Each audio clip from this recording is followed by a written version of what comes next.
أعوذ بالله من الشيطان الرجيم. بسم الله الرحمن الرحيم. ألف لام ميم.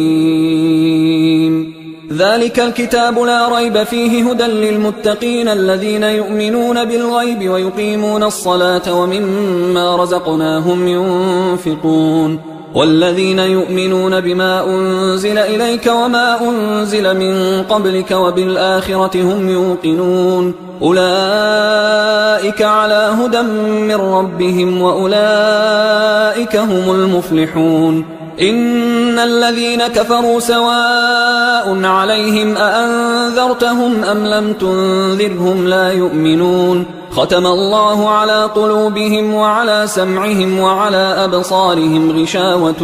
ولهم عذاب عظيم. ومن الناس من يقول آمنا بالله وباليوم الآخر وما هم بمؤمنين يخادعون الله والذين آمنوا وما يخدعون إلا أنفسهم وما يشعرون. في قلوبهم مرض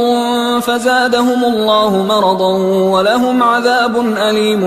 بما كانوا يكذبون. وإذا قيل لهم لا تفسدوا في الأرض قالوا إنما نحن مصلحون ألا إنهم هم المفسدون ولكن لا يشعرون. وإذا قيل لهم آمنوا كما آمن الناس قالوا أنؤمن كما آمن السفهاء ألا إنهم هم السفهاء ولكن لا يعلمون. وإذا لقوا الذين آمنوا قالوا آمنا وإذا خلوا إلى شياطينهم قالوا إنا معكم إنما نحن مستهزئون. الله يستهزئ بهم ويمدهم في طغيانهم يعمهون. أولئك الذين اشتروا الضلالة بالهدى فما ربحت تجارتهم وما كانوا مهتدين. مثلهم كمثل الذي استوقد نارا فلما أضاءت ما حوله ذهب الله بنورهم وتركهم في ظلمات لا يبصرون. صم بكم عمي فهم لا يرجعون. أو كصيب من السماء فيه ظلمات ورعد وبرق يجعلون أصابعهم في آذانهم من الصواعق حذر الموت والله محيط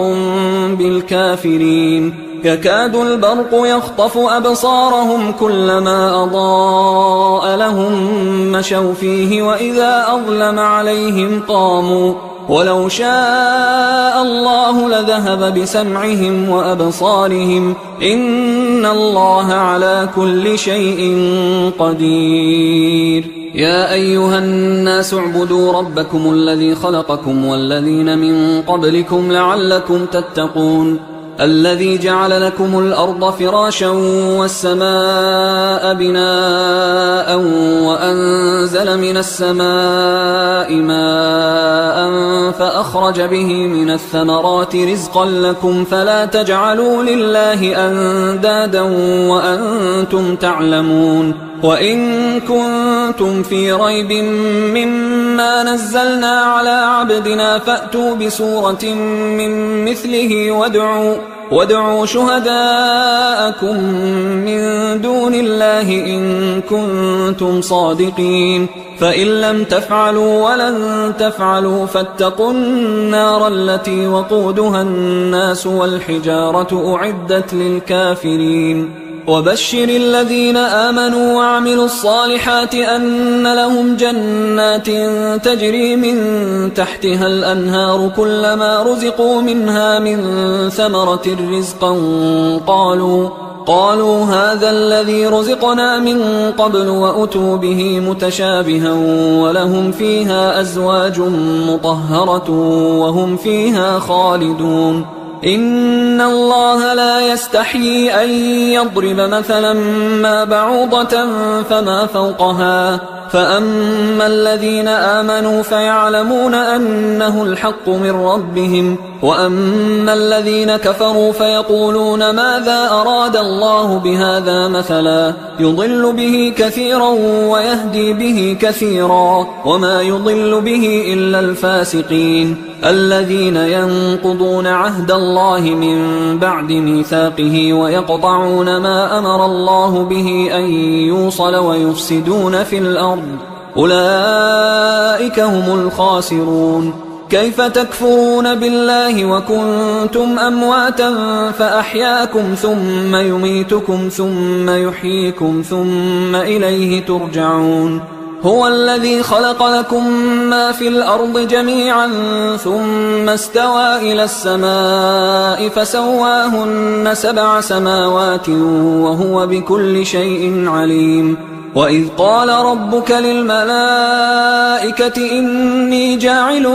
في الأرض خليفة قالوا أتجعل فيها من يفسد فيها ويسفك الدماء ونحن نسبح بحمدك ونقدس لك قال إني أعلم ما لا تعلمون. وعلم آدم الأسماء كلها ثم عرضهم على الملائكة فقال أنبئوني بأسماء هؤلاء إن كنتم صادقين. قالوا سبحانك لا علم لنا إلا ما علمتنا إنك أنت العليم الحكيم. قال يا آدم أنبئهم بأسمائهم فلما أنبأهم بأسمائهم قال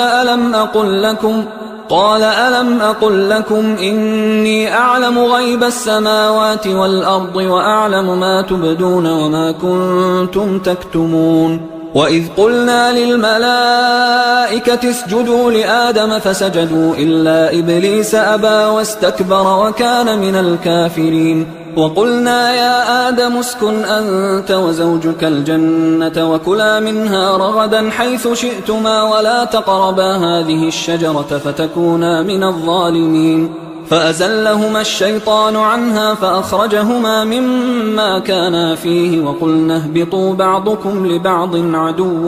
ولكم في الأرض مستقر ومتاع إلى حين. فتلقى آدم من ربه كلمات فتاب عليه إنه هو التواب الرحيم. قلنا اهبطوا منها جميعا فإما يأتينكم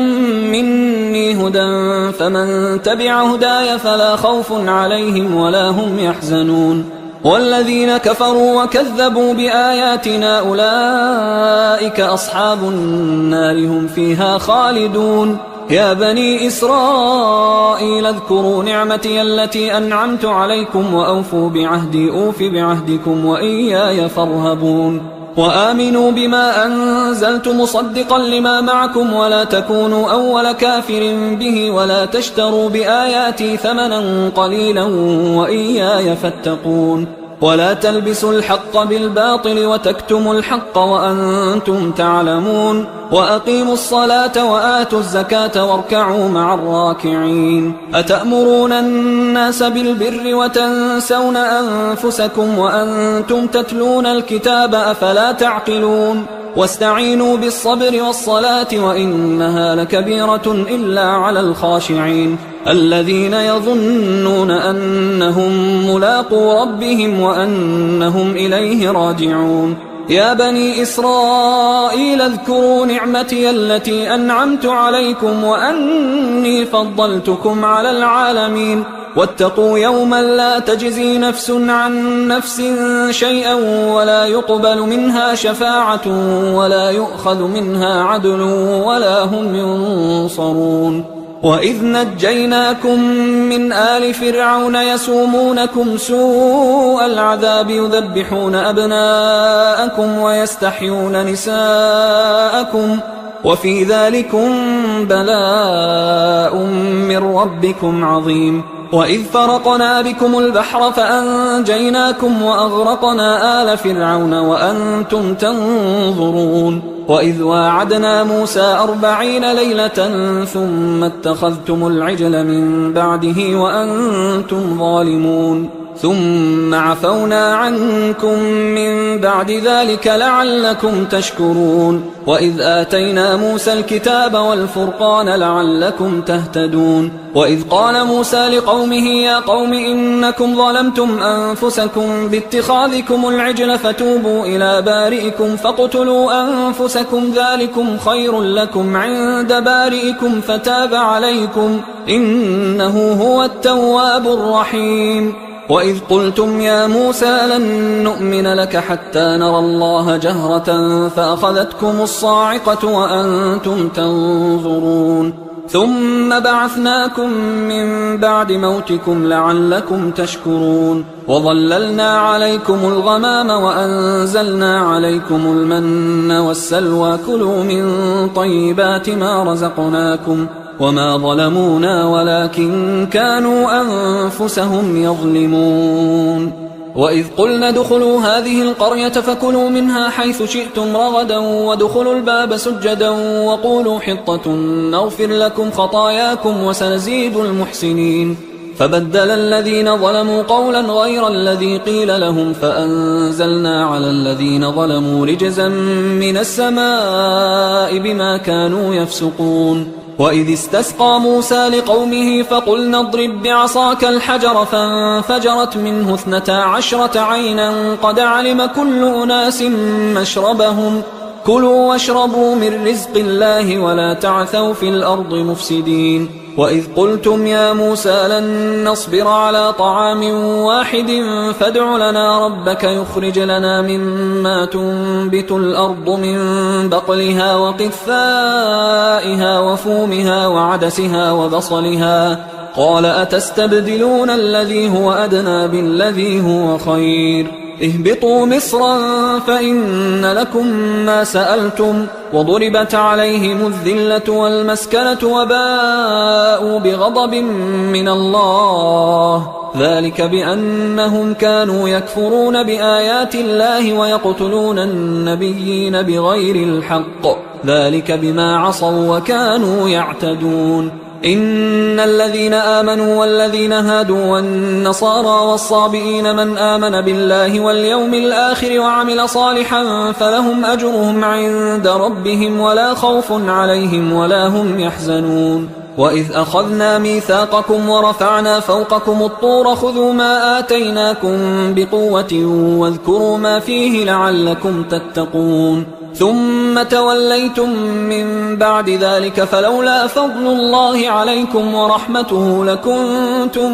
من الخاسرين ولقد علمتم الذين اعتدوا منكم في السبت فقلنا لهم كونوا قردة خاسئين فجعلناها نكالا لما بين يديها وما خلفها وموعظة للمتقين وإذ قال موسى لقومه إن الله يأمركم أن تذبحوا بقرة قالوا أتتخذنا هزوا قال أعوذ بالله أن أكون من الجاهلين قالوا ادع لنا ربك يبين لنا ما هي قال إنه يقول إنها بقرة لا فارض ولا بكر عوان بين ذلك فافعلوا ما تؤمرون قالوا ادع لنا ربك يبين لنا ما لونها قال إنه يقول إنها بقرة صفراء فاقع لونها تسر الناظرين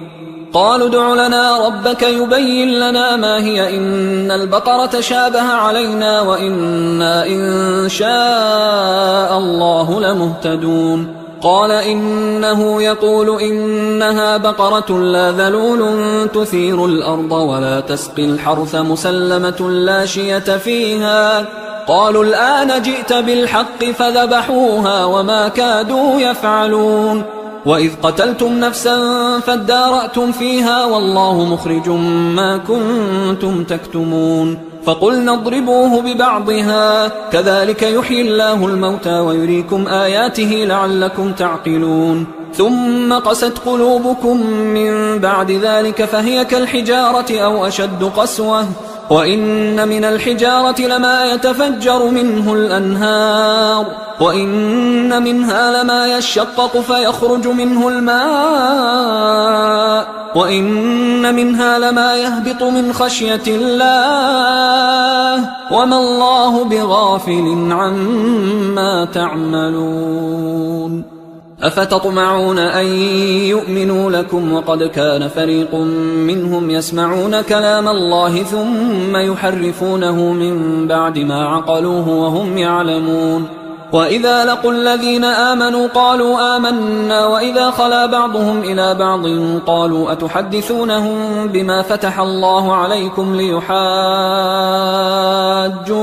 به عند ربكم أفلا تعقلون. أولا يعلمون أن الله يعلم ما يسرون وما يعلنون. ومنهم أميون لا يعلمون الكتاب إلا أماني وإنهم إلا يظنون. فويل للذين يكتبون الكتاب بأيديهم ثم يقولون هذا من عند الله ليشتروا به ثمنا قليلا فويل لهم مما كتبت أيديهم وويل لهم مما يكسبون. وقالوا لن تمسنا النار إلا أياما معدودة قل أتخذتم عند الله عهدا فلن يخلف الله عهده أم تقولون على الله ما لا تعلمون. بلى من كسب سيئة وأحاطت به خطيئته فأولئك أصحاب النار هم فيها خالدون. والذين آمنوا وعملوا الصالحات أولئك أصحاب الجنة هم فيها خالدون. وإذ أخذنا ميثاق بني إسرائيل لا تعبدون إلا الله وبالوالدين إحسانا وذي القربى واليتامى والمساكين وقولوا للناس حسنا وأقيموا الصلاة وآتوا الزكاة ثم توليتم إلا قليلا منكم وأنتم معرضون. وإذ أخذنا ميثاقكم لا تسفكون دماءكم ولا تخرجون أنفسكم من دياركم ثم أقررتم وأنتم تشهدون ثم أنتم هؤلاء تقتلون أنفسكم وتخرجون فريقا منكم من ديارهم تظاهرون عليهم بالإثم والعدوان وإن يأتوكم أسارى تفادوهم وهو محرم عليكم إخراجهم أفتؤمنون ببعض الكتاب وتكفرون ببعض فما جزاء من يفعل ذلك منكم إلا خزي في الحياة الدنيا ويوم القيامة يردون إلى أشد العذاب وما الله بغافل عما تعملون. أولئك الذين اشتروا الحياة الدنيا بالآخرة فلا يخفف عنهم العذاب ولا هم ينصرون. ولقد آتينا موسى الكتاب وقفينا من بعده بالرسل وآتينا عيسى ابن مريم البينات وأيدناه بروح القدس أفكلما جاءكم رسول بما لا تهوى أنفسكم استكبرتم ففريقا كذبتم وفريقا تقتلون. وقالوا قلوبنا غلف بل لعنهم الله بكفرهم فقليلا ما يؤمنون. ولما جاءهم كتاب من عند الله مصدق لما معهم وكانوا من قبل يستفتحون على الذين كفروا فلما جاءهم ما عرفوا كفروا به فلعنة الله على الكافرين. بئس ما اشتروا به أنفسهم أن يكفروا بما أنزل الله بغيا أن ينزل الله من فضله على من يشاء من عباده فباءوا بغضب على غضب وللكافرين عذاب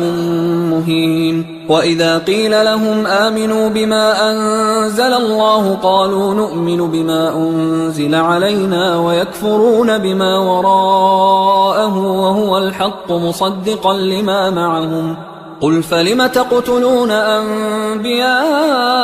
الله من قبل إن كنتم مؤمنين ولقد جاءكم موسى بالبينات ثم اتخذتم العجل من بعده وأنتم ظالمون وإذ أخذنا ميثاقكم ورفعنا فوقكم الطور خذوا ما آتيناكم بقوة واسمعوا قالوا سمعنا وعصينا وأشربوا في قلوبهم العجل بكفرهم قل بئس ما يأمركم به إيمانكم إن كنتم مؤمنين قل إن كانت لكم الدار الآخرة عند الله خالصة من دون الناس فتمنوا الموت إن كنتم صادقين ولن يتمنوه أبدا بما قدمت أيديهم والله عليم بالظالمين ولتجدنهم أحرص الناس على حياة ومن الذين أشركوا يود أحدهم لو يعمر 1000 سنة وما هو بمزحزحه من العذاب أن يعمر والله بصير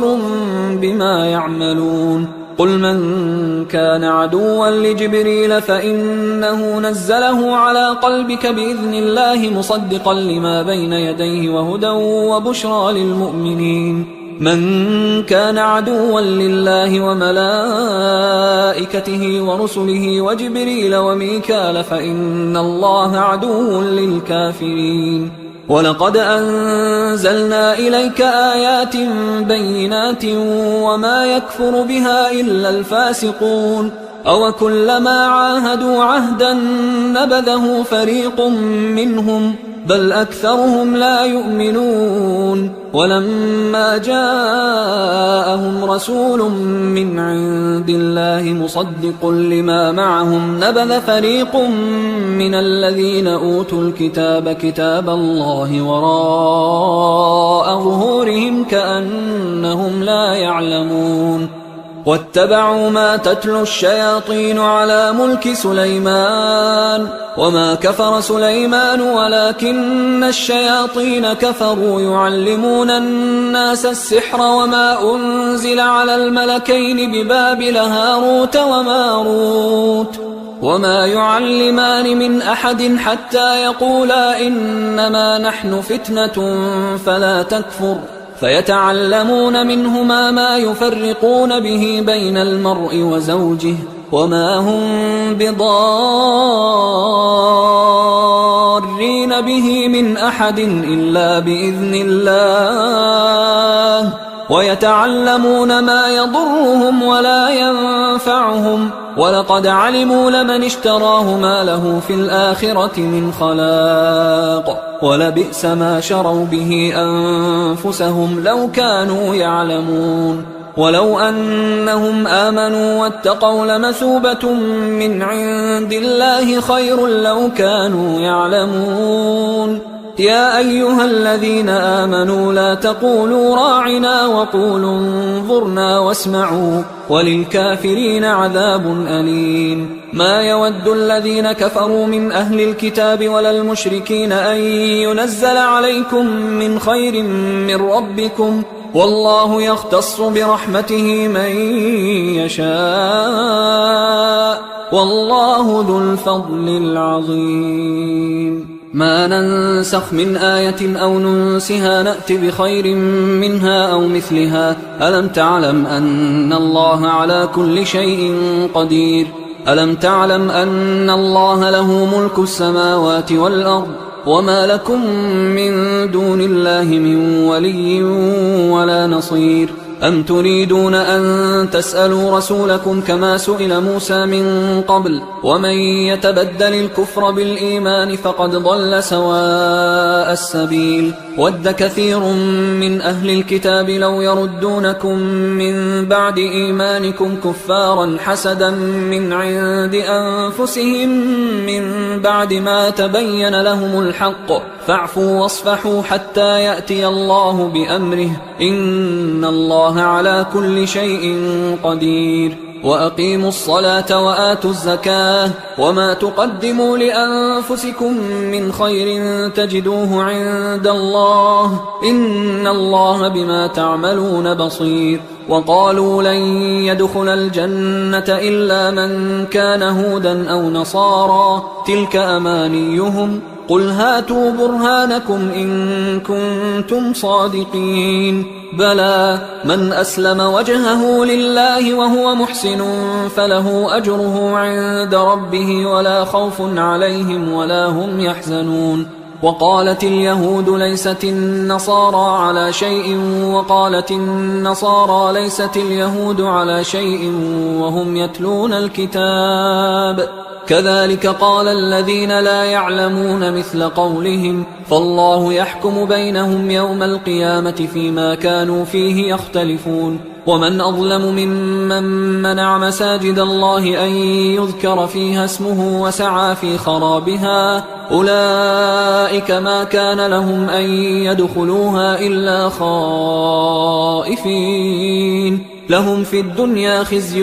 ولهم في الآخرة عذاب عظيم ولله المشرق والمغرب فأينما تولوا فثم وجه الله إن الله واسع عليم وقالوا اتخذ الله ولدا سبحانه بل له ما في السماوات والأرض كل له قانتون بديع السماوات والأرض وإذا قضى أمرا فإنما يقول له كن فيكون وقال الذين لا يعلمون لولا يكلمنا الله أو تأتينا آية كذلك قال الذين من قبلهم مثل قولهم تشابهت قلوبهم قد بينا الآيات لقوم يوقنون إنا أرسلناك بالحق بشيرا ونذيرا ولا تسأل عن أصحاب الجحيم ولن ترضى عنك اليهود ولا النصارى حتى تتبع ملتهم قل إن هدى الله هو الهدى ولئن اتبعت أهواءهم بعد الذي جاءك من العلم ما لك من الله من ولي ولا نصير الذين آتيناهم الكتاب يتلونه حق تلاوته أولئك يؤمنون به ومن يكفر به فأولئك هم الخاسرون يا بني إسرائيل اذكروا نعمتي التي أنعمت عليكم وأني فضلتكم على العالمين واتقوا يوما لا تجزي نفس عن نفس شيئا ولا يقبل منها عدل ولا تنفعها شفاعة ولا هم ينصرون وإذ ابتلى إبراهيم ربه بكلمات فأتمهن قال إني جاعلك للناس إماما قال ومن ذريتي قال لا ينال عهد الظالمين وإذ جعلنا البيت مثابة للناس وأمنا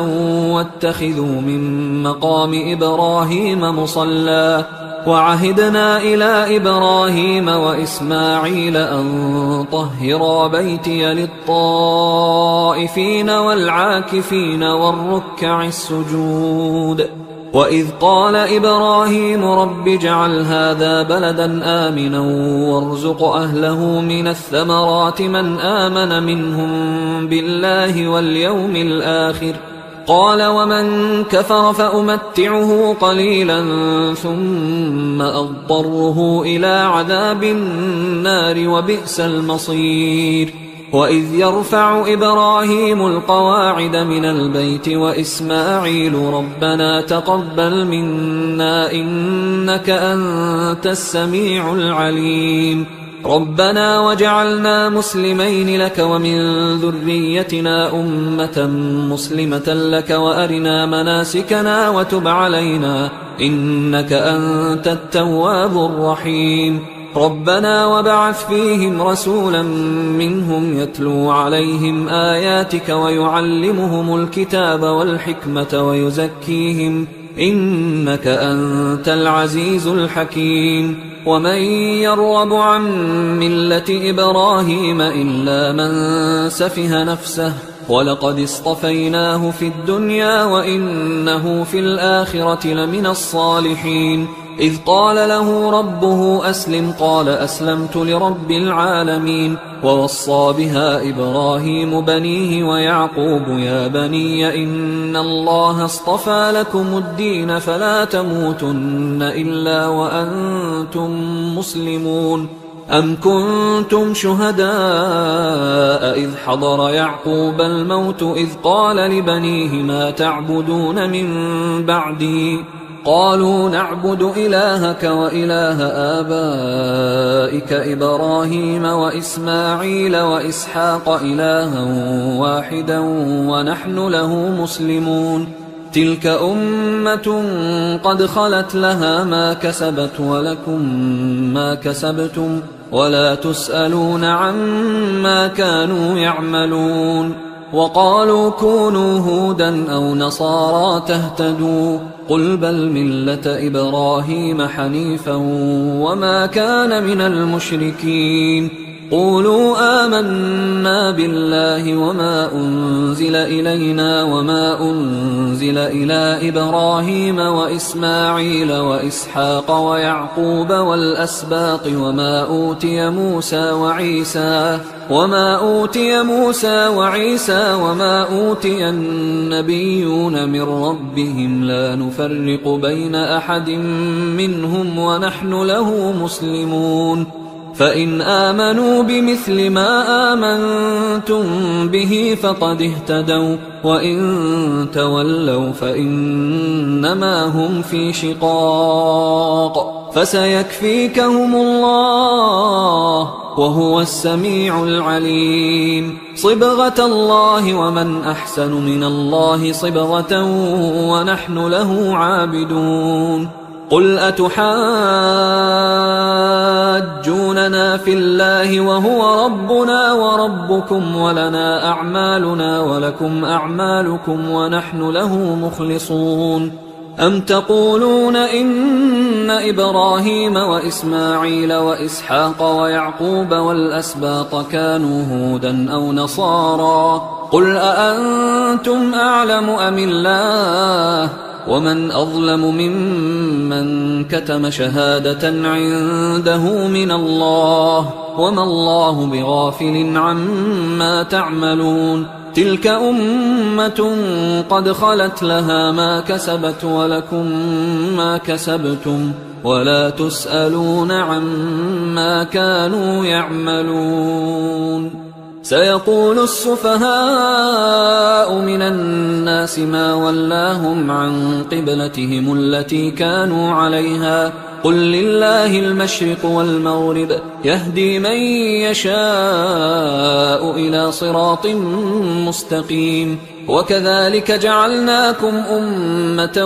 وسطا لتكونوا شهداء على الناس ويكون الرسول عليكم شهيدا. وما جعلنا القبلة التي كنت عليها إلا لنعلم من يتبع الرسول ممن ينقلب على عقبيه وإن كانت لكبيرة إلا على الذين هدى الله وما كان الله ليضيع إيمانكم إن الله بالناس لرؤوف رحيم. قد نرى تقلب وجهك في السماء فلنولينك قبلة ترضاها فول وجهك شطر المسجد الحرام وحيث ما كنتم فولوا وجوهكم شطره وإن الذين أوتوا الكتاب ليعلمون أنه الحق من ربهم وما الله بغافل عما يعملون.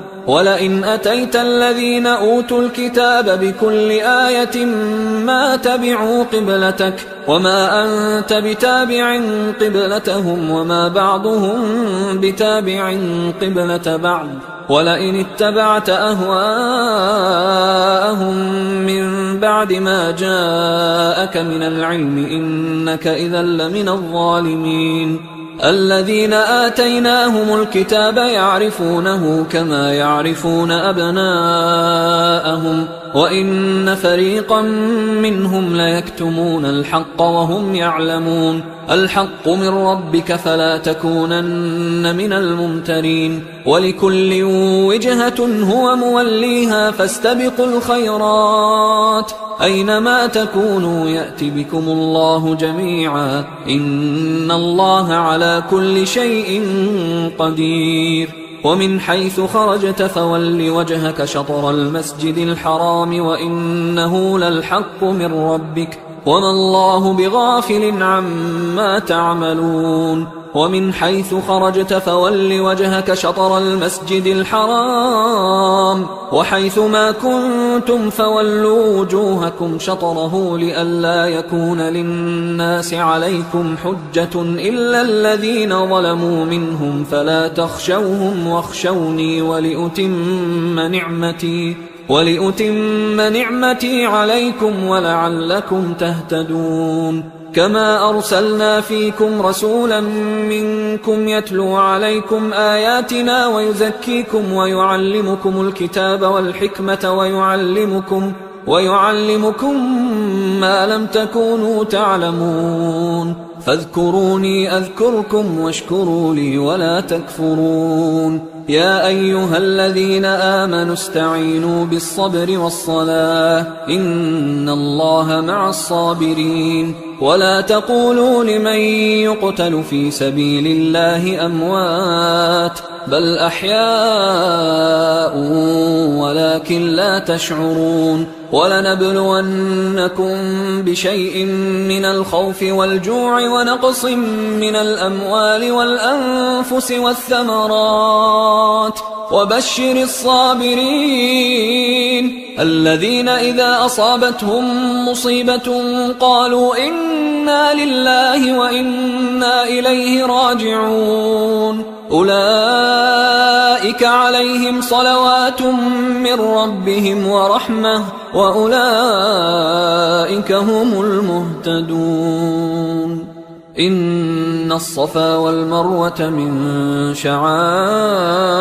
الله فمن حج البيت أو اعتمر فلا جناح عليه أن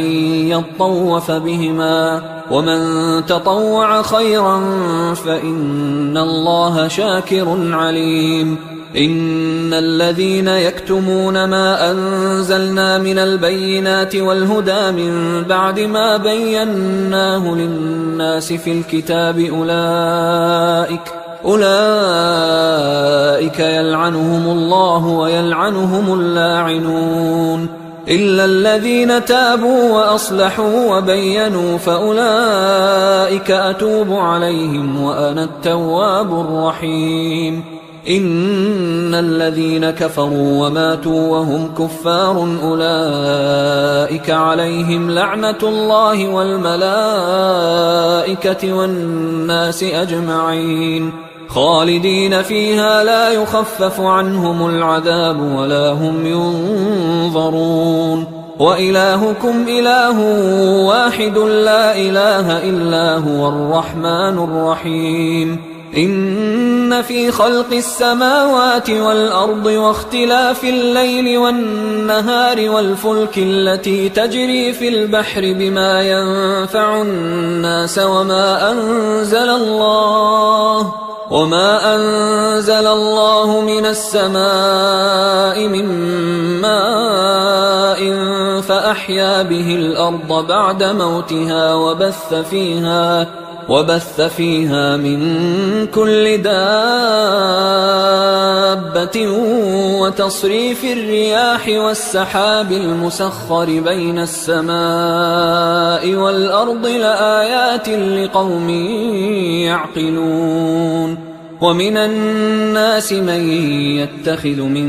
دون الله أندادا يحبونهم كحب الله والذين آمنوا أشد حبا لله ولو يرى الذين ظلموا إذ يرون العذاب أن القوة لله جميعا وأن الله شديد العذاب إذ تبرأ الذين اتبعوا من الذين اتبعوا ورأوا العذاب وتقطعت بهم الأسباب وقال الذين اتبعوا لو أن لنا كرة فنتبرأ منهم كما تبرأوا منا كذلك يريهم الله أعمالهم حسرات عليهم وما هم بخارجين من النار. يا أيها الناس كلوا مما في الأرض حلالا طيبا ولا تتبعوا خطوات الشيطان إنه لكم عدو مبين. إنما يأمركم بالسوء والفحشاء وأن تقولوا على الله ما لا تعلمون. وإذا قيل لهم اتبعوا ما أنزل الله قالوا بل نتبع ما ألفينا عليه آباءنا أولو كان آباؤهم لا يعقلون شيئا ولا يهتدون. ومثل الذين كفروا كمثل الذي ينعق بما لا يسمع إلا دعاء ونداء صم بكم عمي فهم لا يعقلون. يا أيها الذين آمنوا كلوا من طيبات ما رزقناكم واشكروا لله إن كنتم إياه تعبدون. إنما حرم عليكم الميتة والدم ولحم الخنزير وما أهل به لغير الله فمن اضطر غير باغ ولا عاد فلا إثم عليه إن الله غفور رحيم. إن الذين يكتمون ما أنزل الله من الكتاب ويشترون به ثمنا قليلا أولئك ما يأكلون في بطونهم إلا النار ولا يكلمهم الله يوم القيامة ولا يزكيهم ولهم عذاب أليم. أولئك الذين اشتروا الضلالة بالهدى والعذاب بالمغفرة فما أصبرهم على النار ذلك بأن الله نزل الكتاب بالحق وإن الذين اختلفوا في الكتاب لفي شقاق بعيد. ليس البر أن تولوا وجوهكم قبل المشرق والمغرب ولكن البر من آمن بالله واليوم الآخر والملائكة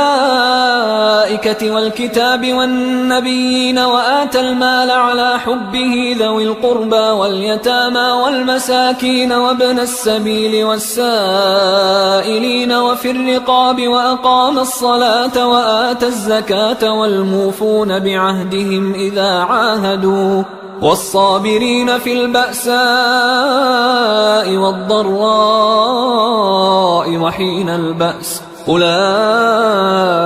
الذين صدقوا وأولئك هم المتقون. يا أيها الذين آمنوا كتب عليكم القصاص في القتلى الحر بالحر والعبد بالعبد والأنثى بالأنثى فمن عفي له من أخيه شيء فاتباع بالمعروف وأداء إليه بإحسان ذلك تخفيف من ربكم ورحمة فمن اعتدى بعد ذلك فله عذاب أليم. ولكم في القصاص حياة يا أولي الألباب لعلكم تتقون. كتب عليكم إذا حضر أحدكم الموت إن ترك خيرا الوصية للوالدين والأقربين بالمعروف حقا على المتقين فمن بدله بعدما سمعه فإنما إثمه على الذين يبدلونه إن الله سميع عليم. فمن خاف من موص جنفا أو إثما فأصلح بينهم فلا إثم عليه إن الله غفور رحيم. يا أيها الذين آمنوا كتب عليكم الصيام كما كتب على الذين من قبلكم لعلكم تتقون أياما معدودات، فمن كان منكم مريضا أو على سفر فعدة من أيام أخر، وعلى الذين يطيقونه فدية طعام مسكين، فمن تطوع خيرا فهو خير له، وأن تصوموا خير لكم إن كنتم تعلمون. شهر رمضان الذي أنزل فيه القرآن هدى للناس وبينات من الهدى والفرقان، فمن شهد منكم الشهر فليصمه، ومن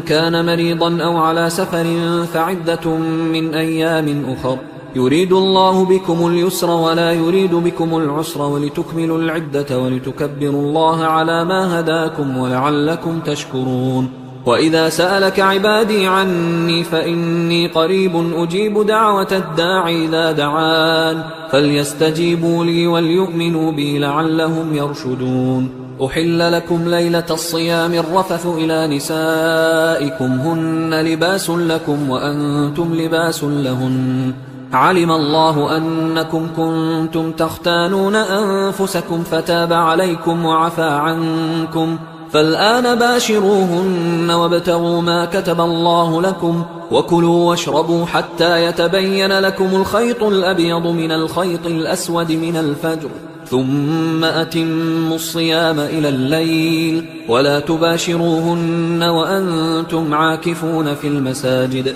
تلك حدود الله فلا تقربوها، كذلك يبين الله آياته للناس لعلهم يتقون. ولا تأكلوا أموالكم بينكم بالباطل وتدلوا بها إلى الحكام لتأكلوا فريقا من أموال الناس بالإثم وأنتم تعلمون. يسألونك عن الأهلة قل هي مواقيت للناس والحج، وليس البر بأن تأتوا البيوت من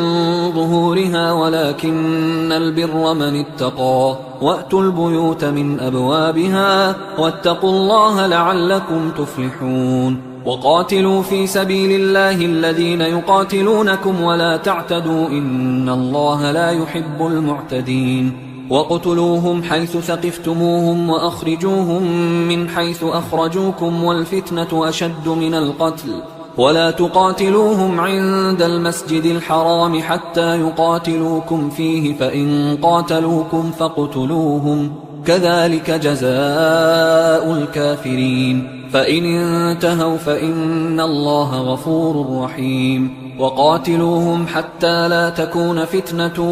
ويكون الدين لله، فإن انتهوا فلا عدوان إلا على الظالمين. الشهر الحرام بالشهر الحرام والحرمات قصاص، فمن اعتدى عليكم فاعتدوا عليه بمثل ما اعتدى عليكم، واتقوا الله واعلموا أن الله مع المتقين. وأنفقوا في سبيل الله ولا تلقوا بأيديكم إلى التهلكة وأحسنوا إن الله يحب المحسنين. وأتموا الحج والعمرة لله، فإن أحصرتم فما استيسر من الهدي، ولا تحلقوا رؤوسكم حتى يبلغ الهدي محله، فمن كان منكم مريضا أو به أذى من رأسه ففدية من صيام أو صدقة أو نسك، فإذا أمنتم فمن تمتع بالعمرة إلى الحج فما استيسر من الهدي، فمن لم يجد فصيام 3 أيام في الحج و7 إذا رجعتم، تلك 10 كاملة، ذلك لمن لم يكن أهله حاضر المسجد الحرام. واتقوا الله واعلموا أن الله شديد العقاب. الحج أشهر معلومات، فمن فرض فيهن الحج فلا رفث ولا فسوق ولا جدال في الحج وما تفعلوا من خير يعلمه الله وتزودوا فإن خير الزاد التقوى واتقون يا أولي الألباب ليس عليكم جناح أن تبتغوا فضلا من ربكم فإذا أفضتم من عرفات فاذكروا الله عند المشعر الحرام واذكروه كما هداكم وإن كنتم من قبله لمن الضالين ثم أفيضوا من حيث أفاض الناس واستغفروا الله إن الله غفور رحيم فإذا قضيتم مناسككم فاذكروا الله كذكركم آباءكم أو أشد ذكرا فمن الناس من يقول ربنا آتنا في الدنيا وما له في الآخرة من خلاق ومنهم من يقول ربنا آتنا في الدنيا حسنة وفي الآخرة حسنة وقنا عذاب النار أولئك لهم نصيب مما كسبوا والله سريع الحساب واذكروا الله في أيام معدودات فمن تعجل في يومين فلا إثم عليه ومن تأخر فلا إثم عليه لمن اتقى واتقوا الله واعلموا أنكم إليه تحشرون ومن الناس من يعجبك قوله في الحياة الدنيا ويشهد الله على ما في قلبه وهو ألد الخصام وإذا تولى سعى في الأرض ليفسد فيها ويهلك الحرث والنسل والله لا يحب الفساد وإذا قيل له اتق الله أخذته العزة بالإثم فحسبه جهنم ولبئس المهاد ومن الناس من يشري نفسه ابتغاء مرضات الله والله رؤوف بالعباد يا أيها الذين آمنوا ادخلوا في السلم كافة ولا تتبعوا خطوات الشيطان إنه لكم عدو مبين فإن زللتم من بعد ما جاءتكم البينات فاعلموا أن الله عزيز حكيم هل ينظرون إلا أن يأتيهم الله في ظلل من الغمام والملائكة وقضي الأمر وإلى الله ترجع الأمور سل بني إسرائيل كم آتيناهم من آية بينة ومن يبدل نعمة الله من بعد ما جاءته فإن الله شديد العقاب زين للذين كفروا الحياة الدنيا ويسخرون من الذين آمنوا والذين اتقوا فوقهم يوم القيامة والله يرزق من يشاء بغير حساب كان الناس أمة واحدة فبعث الله النبيين مبشرين ومنذرين وأنزل معهم الكتاب بالحق ليحكم بين الناس فيما اختلفوا فيه وما اختلف فيه إلا الذين أوتوه من بعد ما جاءتهم البينات بغيا بينهم فهدى الله الذين آمنوا لما اختلفوا فيه من الحق بإذنه والله يهدي من يشاء إلى صراط مستقيم أم حسبتم أن تدخلوا الجنة ولما يأتكم مثل الذين خلوا من قبلكم مستهم البأساء والضراء وزلزلوا حتى يقول الرسول والذين آمنوا معه متى نصر الله ألا إن نصر الله قريب يسألونك ماذا ينفقون قل ما أنفقتم من خير فللوالدين والأقربين واليتامى والمساكين وابن السبيل وما تفعلوا من خير فإن الله به عليم كتب عليكم القتال وهو كره لكم وعسى أن تكرهوا شيئا وهو خير لكم وعسى أن تحبوا شيئا وهو شر لكم والله يعلم وأنتم لا تعلمون يسألونك عن الشهر الحرام قتال فيه قل قتال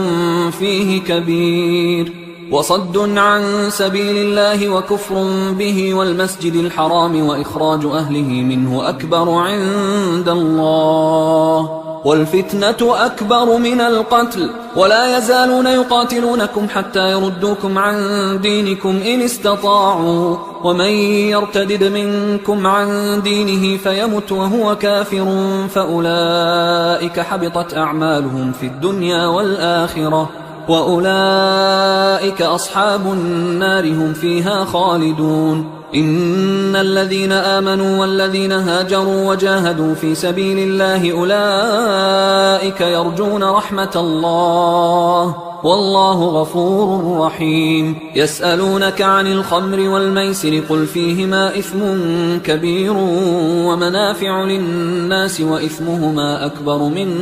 نفعهما ويسألونك ماذا ينفقون قل العفو كذلك يبين الله لكم الآيات لعلكم تتفكرون في الدنيا والآخرة ويسألونك عن اليتامى قل إصلاح لهم خير وإن تخالطوهم فإخوانكم والله يعلم المفسد من المصلح ولو شاء الله لأعنتكم إن الله عزيز حكيم ولا تنكحوا المشركات حتى يؤمنوا ولأمة مؤمنة خير من مشركة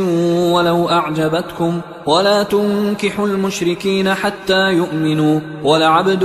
مؤمن خير من مشرك ولو أعجبكم أولئك يدعون إلى النار والله يدعو إلى الجنة والمغفرة بإذنه ويبين آياته للناس لعلهم يتذكرون ويسألونك عن المحيض قل هو أذى فاعتزلوا النساء في المحيض ولا تقربوهن حتى يطهرن فإذا تطهرن فأتوهن من حيث أمركم الله إن الله يحب التوابين ويحب المتطهرين نساؤكم حرث لكم فأتوا حرثكم أنى شئتم وقدموا لأنفسكم واتقوا الله واعلموا أنكم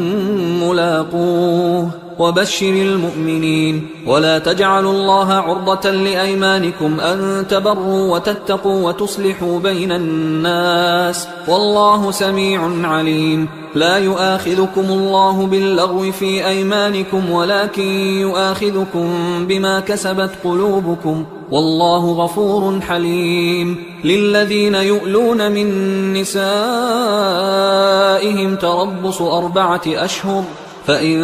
فاءوا فإن الله غفور رحيم وإن عزموا الطلاق فإن الله سميع عليم والمطلقات يتربصن بأنفسهن 3 قروء ولا يحل لهن أن يكتمن ما خلق الله في أرحامهن إن كن يؤمن بالله واليوم الآخر وبعولتهن أحق بردهن في ذلك إن أرادوا إصلاحا ولهن مثل الذي عليهن بالمعروف وللرجال عليهن درجة والله عزيز حكيم الطلاق 2 فإمساك بمعروف أو تسريح بإحسان ولا يحل لكم أن تأخذوا مما آتيتموهن شيئا إلا أن يخافا ألا يقيما حدود الله فإن خفتم ألا يقيما حدود الله فلا جناح عليهما فيما افتدت به، تلك حدود الله فلا تعتدوها، ومن يتعد حدود الله فأولئك هم الظالمون. فإن طلقها فلا تحل له من بعد حتى تنكح زوجا غيره، فإن طلقها فلا جناح عليهما أن يتراجعا إن ظنا أن يقيما حدود الله، وتلك حدود الله يبينها لقوم يعلمون. وإذا طلقتم النساء فبلغن أجلهن فأمسكوهن بمعروف أو سرحوهن بمعروف، ولا تمسكوهن ضرارا لتعتدوا، ومن يفعل ذلك فقد ظلم نفسه. ولا تتخذوا آيات الله هزوا، واذكروا نعمة الله عليكم وما أنزل عليكم من الكتاب والحكمة يعظكم به، واتقوا الله واعلموا أن الله بكل شيء عليم. وإذا طلقتم النساء فبلغن أجلهن فلا تعضلوهن أن ينكحن أزواجهن إذا تراضوا بينهم بالمعروف، ذلك يوعظ به من كان منكم يؤمن بالله واليوم الآخر، ذلكم أزكى لكم وأطهر، والله يعلم وأنتم لا تعلمون. والوالدات يرضعن أولادهن حولين كاملين لمن أراد أن يتم الرضاعة، وعلى المولود له رزقهن وكسوتهن بالمعروف، لا تكلف نفس إلا وسعها، لا تضار والدة بولدها ولا مولود له بولده، وعلى الوارث مثل ذلك، فإن أرادا فصالا عن تراض منهما وتشاور فلا جناح عليهما. وإن أردتم أن تسترضعوا أولادكم فلا جناح عليكم إذا سلمتم ما آتيتم بالمعروف، واتقوا الله واعلموا أن الله بما تعملون بصير. والذين يتوفون منكم ويذرون أزواجا يتربصن بأنفسهن 4 أشهر و10، فإذا بلغن أجلهن فلا جناح عليكم فيما فعلن في أنفسهن بالمعروف، والله بما تعملون خبير. ولا جناح عليكم فيما عرضتم به من خطبة النساء أو أكننتم في أنفسكم، علم الله أنكم ستذكرونهن ولكن لا تواعدوهن سرا إلا أن تقولوا قولا معروفا، ولا تعزموا عقدة النكاح حتى يبلغ الكتاب أجله، واعلموا أن الله يعلم ما في أنفسكم فاحذروه، واعلموا أن الله غفور حليم. لا جناح عليكم إن طلقتم النساء ما لم تمسوهن أو تفرضوا لهن فريضة، ومتعوهن على الموسع قدره وعلى المقتر قدره متاعا بالمعروف حقا على المحسنين. وإن طلقتموهن من قبل أن تمسوهن وقد فرضتم لهن فريضة فنصف ما فرضتم إلا أن يعفون أو يعفو الذي بيده عقدة النكاح، وأن تعفوا أقرب للتقوى، ولا تنسوا الفضل بينكم، إن الله بما تعملون بصير. حافظوا على الصلوات والصلاة الوسطى وقوموا لله قانتين، فإن خفتم فرجالا أو ركبانا، فإذا أمنتم فاذكروا الله كما علمكم ما لم تكونوا تعلمون. والذين يتوفون منكم ويذرون أزواجا وصية لأزواجهم متاعا إلى الحول غير إخراج، فإن خرجن فلا جناح عليكم فيما فعلن في أنفسهن من معروف، والله عزيز حكيم. وللمطلقات متاع بالمعروف حقا على المتقين، كذلك يبين الله لكم آياته لعلكم تعقلون. ألم تر إلى الذين خرجوا من ديارهم وهم ألوف حذر الموت فقال لهم الله موتوا ثم أحياهم إن الله لذو فضل على الناس ولكن أكثر الناس لا يشكرون وقاتلوا في سبيل الله واعلموا أن الله سميع عليم من ذا الذي يقرض الله قرضا حسنا فيضاعفه له أضعافا كثيرة والله يقبض ويبسط وإليه ترجعون ألم تر إلى الملأ من بني إسرائيل من بعد موسى إذ قالوا لنبي له مبعث لنا ملكا نقاتل في سبيل الله قال هل عسيتم إن كتب عليكم القتال ألا تقاتلوا قالوا وما لنا ألا نقاتل في سبيل الله وقد أخرجنا من ديارنا وأبنائنا فلما كتب عليهم القتال تولوا إلا قليلا منهم والله عليم بالظالمين وقال لهم نبيهم إن الله قد بعث لكم طالوت ملكا قالوا أنى يكون له الملك علينا ونحن أحق بالملك منه ولم يؤت سعة من المال قال إن الله اصطفاه عليكم وزاده بسطة في العلم والجسم والله يؤتي ملكه من يشاء والله واسع عليم وقال لهم نبيهم إن آية ملكه أن يأتيكم التابوت فيه سكينة من ربكم وبقية مما ترك آل موسى وآل هارون تحمله الملائكة إن في ذلك لآية لكم إن كنتم مؤمنين فلما فصل طالوت بالجنود قال إن الله مبتليكم بنهر فمن شرب منه فليس مني ومن لم يطعمه فإنه مني إلا من اغترف غرفة بيده فشربوا منه إلا قليلا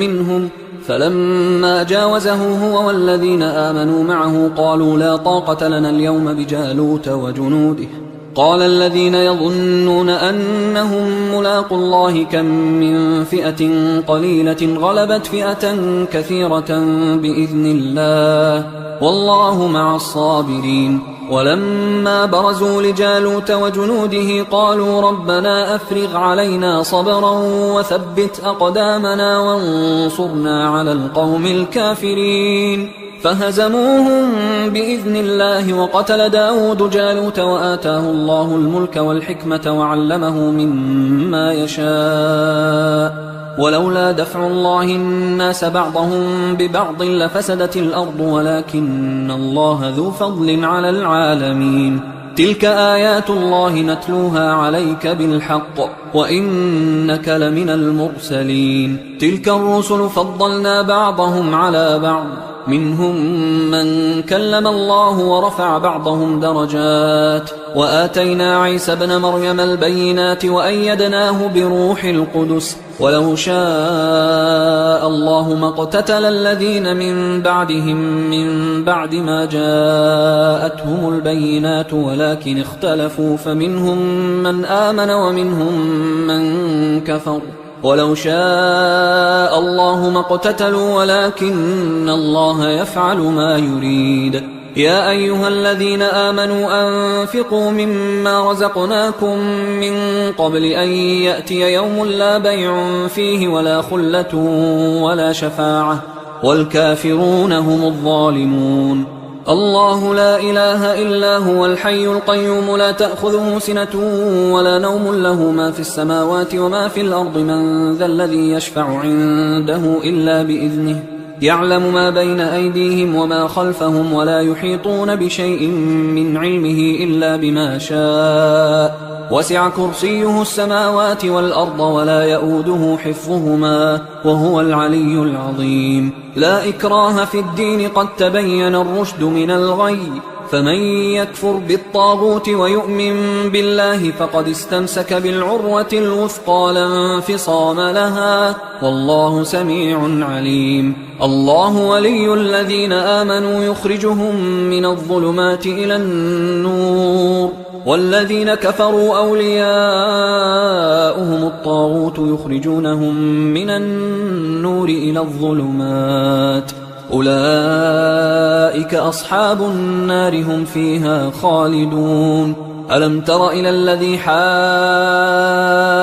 إبراهيم في ربه أن آتاه الله الملك إذ قال إبراهيم ربي الذي يحيي ويميت قال أنا أحيي وأميت. قال إبراهيم فإن الله يأتي بالشمس من المشرق فأت بها من المغرب فبهت الذي كفر والله لا يهدي القوم الظالمين. أو كالذي مر على قرية وهي خاوية على عروشها قال أنى يحيي هذه الله بعد موتها فأماته الله 100 عام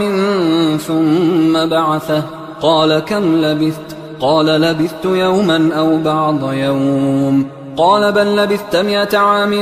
فانظر إلى طعامك وشرابك لم يتسنه وانظر إلى حمارك ولنجعلك آية للناس وانظر إلى العظام كيف ننشزها ثم نكسوها لحما فلما تبين له قال أعلم أن الله على كل شيء قدير. وإذ قال إبراهيم رب أرني كيف تحيي الموتى قال أولم تؤمن قال بلى ولكن ليطمئن قلبي قال فخذ 4 من الطير فصرهن إليك ثم اجعل على كل جبل منهن جزءا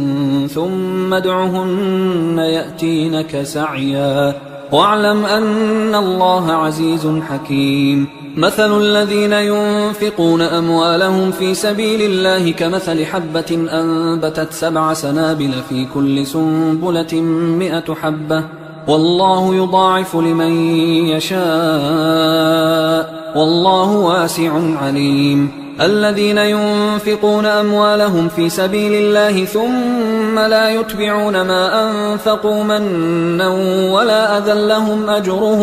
لهم أجرهم عند ربهم ولا خوف عليهم ولا هم يحزنون. قول معروف ومغفرة خير من صدقة يتبعها أذى والله غني حليم. يا أيها الذين آمنوا لا تبطلوا صدقاتكم بالمن والأذى كالذي ينفق ماله رئاء الناس ولا يؤمن بالله واليوم الآخر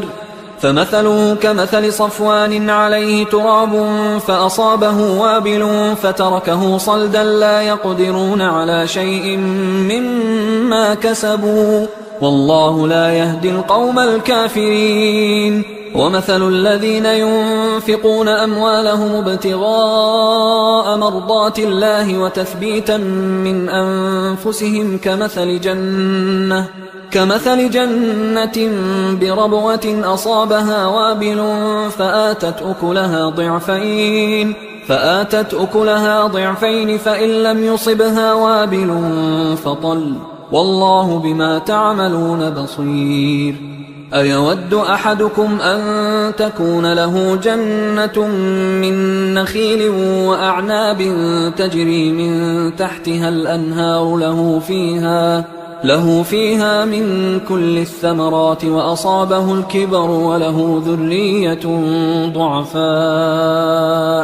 وله ذرية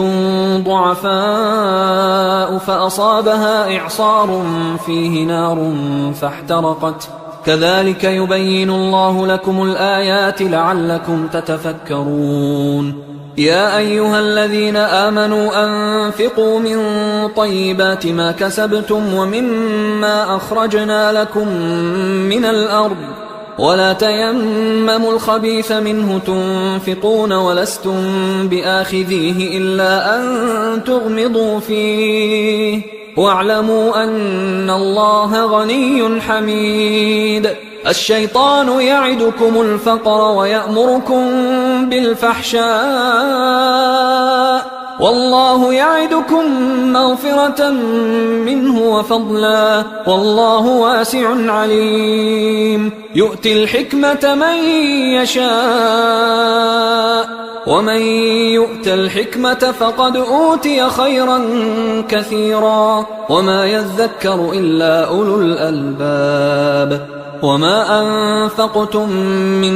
نفقة أو نذرتم من نذر فإن الله يعلمه وما للظالمين من أنصار إن تبدوا الصدقات فنعما هي وإن تخفوها وتؤتوها الفقراء فهو خير لكم ويكفر عنكم من سيئاتكم والله بما تعملون خبير ليس عليك هداهم ولكن الله يهدي من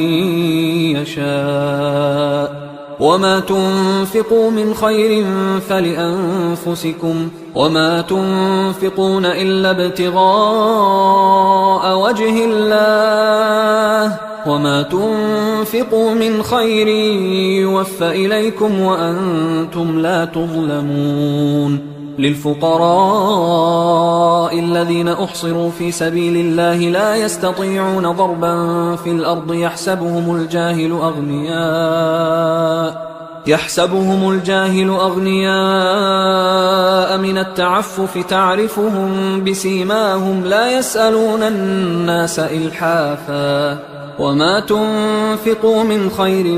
فإن الله به عليم الذين ينفقون أموالهم بالليل والنهار سرا وعلانية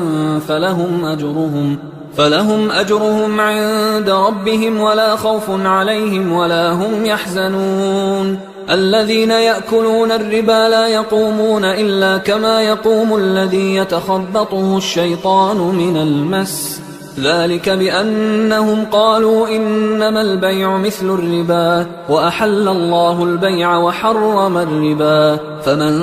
جاءه موعظة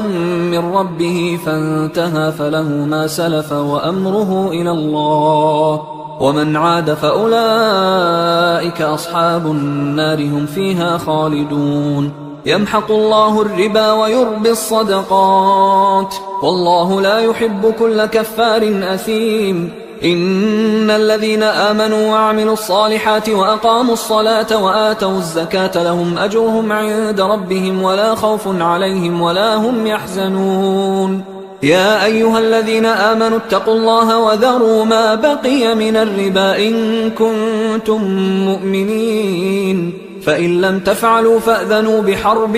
من الله ورسوله وإن تبتم فلكم رؤوس أموالكم لا تظلمون ولا تظلمون وإن كان ذو عسرة فنظرة إلى ميسرة وأن تصدقوا خير لكم إن كنتم تعلمون واتقوا يوما ترجعون فيه إلى الله ثم توفى كل نفس ما كسبت وهم لا يظلمون يا أيها الذين آمنوا إذا تداينتم بدين إلى أجل مسمى فاكتبوه وليكتب بينكم كاتب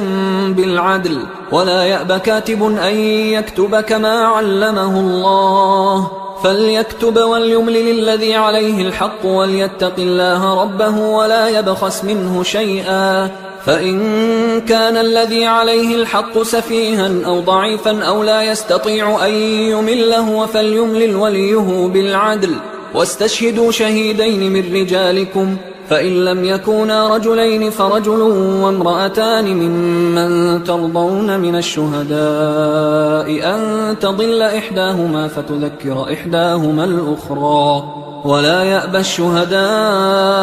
إذا ما دعوا ولا تسأموا أن تكتبوه صغيرا أو كبيرا إلى أجله ذلكم أقسط عند الله وأقوم للشهادة وأدنى أن لا ترتابوا إلا أن تكون تجارة حاضرة تديرونها بينكم فليس عليكم جناح ألا تكتبوها وأشهدوا إذا تبايعتم ولا يضار كاتب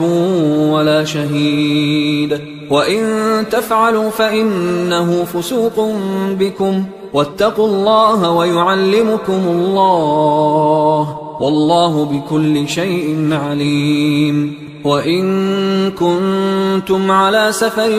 ولم تجدوا كاتبا فرهان مقبوضة، فإن أمن بعضكم بعضا فليؤدي الذي اؤتمن أمانته وليتق الله ربه ولا تكتموا الشهادة، ومن يكتمها فإنه آثم